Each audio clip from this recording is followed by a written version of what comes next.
Welcome back to my channel learning continuous.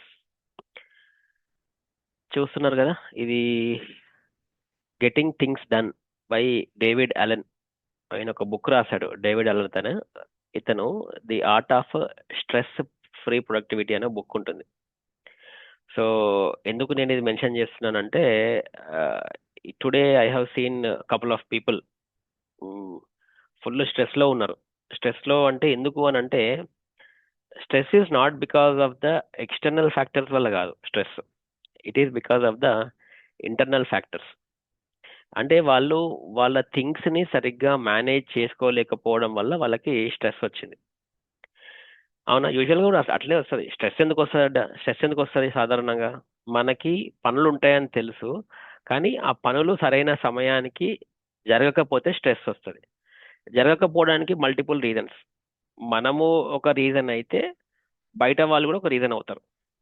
But most of the time 80% మనమే ఒక reason అవుతాం. First main reason మనమే అవుతాం. 80% మన బాధ్యత ఉంటుంది, 20% ఎక్స్టర్నల్ ఫ్యాక్టర్స్ ఉంటాయి. చూద్దాం అయితే ఏం చేయాలి. అసలు మనకి స్ట్రెస్ ఫ్రీ ప్రొడక్టివిటీ కావాలంటే, ప్రొడక్టివిటీ బాగా అవ్వాలి, మనకి స్ట్రెస్ ఫ్రీ ఉండాలంటే ఫస్ట్ థింగ్ చేయాలంటే, మన ఉన్న వర్క్స్ అన్నీ ఏమేం టాస్క్స్ ఉన్నాయో అన్ని మనం ఫస్ట్ క్యాప్చర్ చేసి పెట్టుకోవాలి. First you have to capture, first right down all your tasks, ideas, commitments in a reliable system. అయితే మీరు అడగొచ్చు, సార్ ఎప్పుడు చూసినా ఈ బుక్లో రాయాలా అని అంటే, బుక్లో రాయాల్సిన అవసరం ఏం లేదు. నేనేం చేస్తా అంటే, మీరు మీ ఇంటి దగ్గర ఉన్న స్టేషనరీ షాప్కి వెళ్ళండి. మంచిగా ఒక 40 రూపాయలకు ఒక్కొక్క థర్మాకోల్ కార్డ్బోర్డ్స్ దొరుకుతాయి. థర్మాకోల్ ఒక 2 కొనుక్కోండి, రెండో మూడో కొనుక్కొని ఇంట్లో వచ్చి మీకు ఎక్కడ బోర్డు ఉంటే, ఎక్కడ గోడ ఉంటే దానికి డబుల్ ప్లాస్టర్ పెట్టి అతకబెట్టేసేయండి. సో మీకు ఒక బోర్డు రెడీ అయిపోతుంది. మంచిగా అవి ఉంటాయి కదా, గుండు పిన్నీస్ అంటాం కదా, పిన్స్, గుండు సూదుల వాటిని ఏమంటాం. సో అవి తెచ్చేసుకొని మీరు మీ స్టిక్ నోట్స్ లేకపోతే normal papers, one side papers ఏమున్నా కానీ మీ టాస్క్స్ అన్నీ రాసేసి ఆ బోర్డు మీద రాసి పడేస్తూ ఉండండి ఎవ్రీడే. ఫస్ట్ ఇష్టం వచ్చినట్టు పడేయండి, నో ప్రాబ్లం. అన్ని రాసేసి దాని మీద పెట్టేసేయండి. So capture everything. నేను ఏం చెప్పాను, ఓన్లీ రాయండి అని చెప్పా. మీ టాస్క్స్ మాత్రమే రాయండి. తర్వాత నెక్స్ట్ స్టెప్ ఏం చేస్తారంటే, క్లారిఫై యువర్ టాస్క్స్. ఇందులో ఉన్న పనుల్లో ఏవేవి మీరు కేటగరైజ్ చేయాలి. అంటే ఎట్లా అంటే, మీరు కేటగరైజ్ చేసి మీరు ఏ టాస్క్స్కి ఏమేమి అవసరం ఉందో, ఇప్పుడు ఒక పని ఉంది, ఆ వర్క్ని ఎంత చిన్నగా డివైడ్ చేసుకోగలిగితే అంత చిన్నగా డివైడ్ చేసుకోండి. దానికి ఏమేమి స్టెప్స్ వేయాలి, పలానా స్టెప్ కంప్లీట్ అవ్వాలి అనుకుంటే దానికి ఏం చేయాలి. ఫర్ ఎగ్జాంపుల్ మీకు ఎప్పుడో లాంగ్ టర్మ్ ఏదో ఆఫీస్కి వెళ్ళి ఏదో సబ్మిట్ చేయాలి అని ఉందనుకోండి.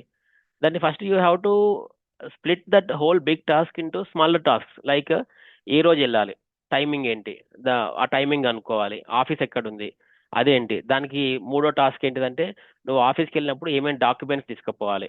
అవునా? దీంట్లో చూడండి, చెప్పకనే 3 టాస్క్లు వచ్చినాయి. First you have to find out where the office is. Second you have to find out what the timings are. And third thing, what are the documents you need to take along when you go to visit the office. ఇట్లా మనము ఒక task తీసుకున్నప్పుడు దాన్ని break down చేసి what are the actionable items మనము అట్లా రాసుకొని పెట్టుకోవాలన్నమాట. యాక్షనబుల్ ఐటమ్స్ మనం రాసి పెట్టాలి. తర్వాత ఇంకా ఎంత ఎంత చిన్నగా అయితే అంత చేయండి. మూడోది, ఆర్గనైజ్ ఎఫెక్టివ్లీ. ఆర్గనైజ్ ఎఫెక్టివ్లీ అని అంటే ఇందాక నేను చెప్పినట్టు సేమ్ ఆల్మోస్ట్ ఇది ఒకటే దాంట్లోకి వస్తుంది. సో దీన్ని నీ యొక్క ఆ టాస్క్ యొక్క కంటెక్స్ట్ ఏంటిది, ఏ సిచ్యువేషన్లో చేస్తావు, వాట్ ఈస్ ద ప్రయారిటీ, ఎంత ఎంత అర్జెన్సీ ఉంది, అండ్ అండ్ అండ్ అసలు ఏం అచీవ్ చేస్తున్నావు నువ్వు దాంతో. ఫర్ ఎగ్జాంపుల్ ఏదన్నా నీకు ఏదో హెల్త్ ఇష్యూ ఉంది ఫర్ ఎగ్జాంపుల్. ఎప్పటి నుంచో నీ కాళ్ళు నొప్పో లేకపోతే సమ్ బాడీలో ఏదో సమ్ ఎలిమెంట్ ఉంది. అది it is a high priority. నువ్వు దాన్ని అఫ్ కోర్స్ నీకు బండి నడుస్తుంది రోజు, కానీ you know there is some problem in your body, you have to take it on high priority.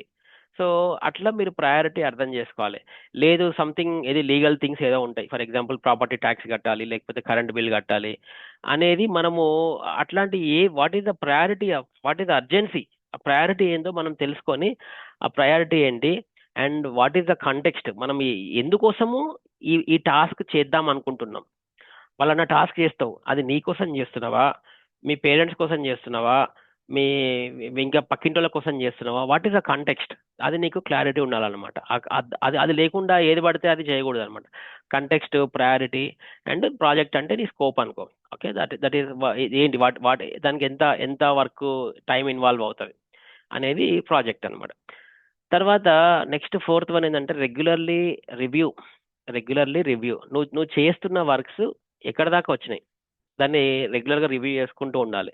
ఊరికే టాస్క్ రాసుకుంటే సరిపోదు, రెగ్యులర్గా రివ్యూ చేయాలి. దాని తర్వాత ప్రయారిటైజ్ యాక్షన్స్. ఒకటి ఏమన్నా వెనుకకి ముందు అవుతుంది అనుకోండి, సో ఏది ఫస్ట్ తీసుకోవాలి, ఏది సెకండ్ తీసుకోవాలి అనేది మనకు తెలియాలి. ఇప్పుడు నేను ఇందాక చెప్పినట్టు లీగల్ థింగ్స్ ఉన్నాయి. Legal things you have to prioritize. నువ్వు ముందు చేయాల్సిందే, వాటికి ఆప్షన్ లేదు. వాటిని వెనక చేస్తే నువ్వే నష్టపోతావు. ఫర్ ఎగ్జాంపుల్, నువ్వు జూలైలో if you want to bill, నువ్వు ఫామ్ 16 ఐటీఆర్స్ నువ్వు సబ్మిట్ చేయాలి, ట్యాక్సెస్. నువ్వు చేయకపోతే నీకే ఇన్కమ్ ట్యాక్స్ నుంచి నీకే లెటర్ వస్తుంది. నువ్వు ప్రాపర్టీ ట్యాక్స్ కట్టకపోతే నీకు మున్సిపాలిటీ నుంచి నీకు లెటర్ వస్తుంది, అట్లా అన్నమాట. ఇంకోటి ఇది చూడండి, చాలా చిన్నదండి. Use the 2 minute rule. 2 minute rule ఏంటిదంటే, ఏదైనా మనం ఇంట్లో చాలా చిన్న చిన్నవి ఉంటాయి, అయితే 2-3 నిమిషాలలో అయిపోయే పనులు ఉంటాయి. మనము వాటిని రోజు మన కళ్ళ ముందరే కనిపిస్తుంది, కానీ మనం దాన్ని చూడం. చేద్దాంలే చేద్దాంలే చేద్దాంలే చేద్దాంలే చేద్దాంలే అని అనుకుంటూనే ఉంటాం. ఇప్పుడు ఫర్ ఎగ్జాంపుల్ నేను ఉన్నా అనుకోండి, ఈ బాత్రూంలో ఏదో ట్యాప్ లీక్ అవుతుంది, లేకపోతే ఇంకేదో ఫాజెట్ ఊడిపోయింది అనుకుందాం. సో ఇమాజిన్, అరే ఇది ఇది చేద్దాం చేద్దాం చేద్దాం, దీన్ని ఫిక్స్ చేద్దాం అనుకుంటాం. కానీ అది ఫిక్స్ చేయం, ఉండదు కదా, పర్వాలేదు కదా, పర్వాలేదు కదా, రెండు రెండు మూడు నిమిషాల కంటే ఎక్కువ పట్టదు. కానీ మనం అట్లాంటివి ఏమైనా ఉన్నప్పుడు ఫటాఫట్ అచ్చా అంటే 2 minutes అయిపోయి ఉన్నా కానీ మనం జల్దీ జల్దీ చేసేసుకోవాలన్నమాట అట్లా. అండ్ ఇది చూడండి, limit your work in progress. So limit your work in progress అంటే అవాయిడ్ మల్టీ టాస్కింగ్. అందరం మల్టీ టాస్కింగ్ చేయాలి, మల్టీ టాస్కింగ్ మంచిదని ఒక విధంగా చెప్తాము, కానీ too much of multi tasking is bad. అప్పుడు ఏ పని అవ్వదు. ఓకే, మల్టీ టాస్కింగ్కి కూడా ఒక లిమిట్ ఉంటుంది. సో లిమిట్, అన్ని పనులు ఒకటేసారి నెత్తి మీద చేసుకుంటే నీకు ఏ పని అవ్వదు. So it's like a jack of all master of none లాగా అవుతుంది. మల్టీ టాస్కింగ్ చేయండి, కానీ not at the cost of ఏ పని అవ్వకుండా ఉండకుండా అట్లా చూసుకోవద్దు. ఒక పని అయిన తర్వాత ఇంకొకటి. సో మనకి వీ విల్ ఓన్లీ నో ఎంతవరకు దాన్ని దీంట్లో కలపొచ్చు, దీని దాంట్లో కలపొచ్చు. ఇంకోటి, డెలిగేట్ వెన్ పాసిబుల్. మనం చెయ్యం ఇది, మనము మొహమాట పడతాం. అరే ఈ పలానా పని వాళ్ళకి ఇస్తే వాళ్ళు ఏమనుకుంటారో, తిట్టుకుంటారో, లేకపోతే ఈ వర్క్ వాళ్ళని చేయమంటే వాళ్ళే నువ్వేం చేస్తున్నావు అంటారో, ఇట్లా అనుకుంటారు. కానీ అది తప్పు. మనకి ఏమైనా డెలిగేట్ చేసే పాసిబిలిటీ ఉంటే డెలిగేట్ చేయొచ్చు. మన ఇంట్లో పిల్లలకి కూడా ఆ పని చెప్పొచ్చు. ఇప్పుడు వైఫ్ అండ్ హస్బెండ్ ఒకరికొకరు డెలిగేట్ చేసుకోవచ్చు వర్క్స్, వాళ్ళు చేయగలిగేది ఉంటే చేసుకోవచ్చు. అన్ని మనమే చేయాలని రూల్ ఏం లేదండి, అన్ని మనమే చేస్తే అంత అంత అంత సమయం లేదు మనకి. Okay, and setup A trusted system. So ఈ ట్రస్టెడ్ సిస్టమ్ అంటే మీరు మీరు ట్రాక్ చేసే విధానం ఉండాలన్నమాట, ట్రాక్ చేసే విధానము. అండ్ ఒక కరెక్ట్ ఎంతవరకు వచ్చింది, దాని ఇంకా ఎంత టైం ఉంది, ఏ పని, ఇట్లా ఒక ఒక సిస్టమ్ని సెటప్ చేసుకొని పెట్టుకోండి. ఇందాక చెప్పాను కదా బోర్డు, ఆ బోర్డు మీద ఎప్పుడు మనకు రెగ్యులర్గా ఓకే అయిపోయిన టాస్క్స్ ఉంటే ఆ పేపర్ తీసి పడేయడము, లేకపోతే అట్లా మనం క్లీనప్ చేసుకుంటూ ఉండాలి. ఒక్కొక్క సిస్టమ్ని క్రియేట్ చేసుకుంటూ ఉన్నప్పుడు ఏమవుతుందంటే మనకి ఏం పనులు ఉన్నాయి, ఏం పనులు మధ్యలో ఉన్నాయి, ఏం పనులు అయిపోయాయి, ఇట్లా మనకి ఒక ప్లాట్ఫామ్ క్రియేట్ చేసుకోవచ్చు అనమాట.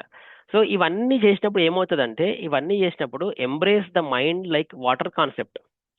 What does this mean? దీని మీనింగ్ ఏంటిది అని అంటే, మీరు ఇట్లా ఉన్నప్పుడు ఏదైనా సడన్ గా ఎమర్జెన్సీ వచ్చింది, అప్పుడు మీరు స్ట్రెస్ కి గురవ్వరు. ఏదైనా సడన్ గా ఛాలెంజెస్ వస్తే you will be able to handle those challenges without being prone to stress కి గురవ్వకుండా మీరు ఆ ఛాలెంజ్ ని ఈజీగా యాక్సెప్ట్ చేస్తారు.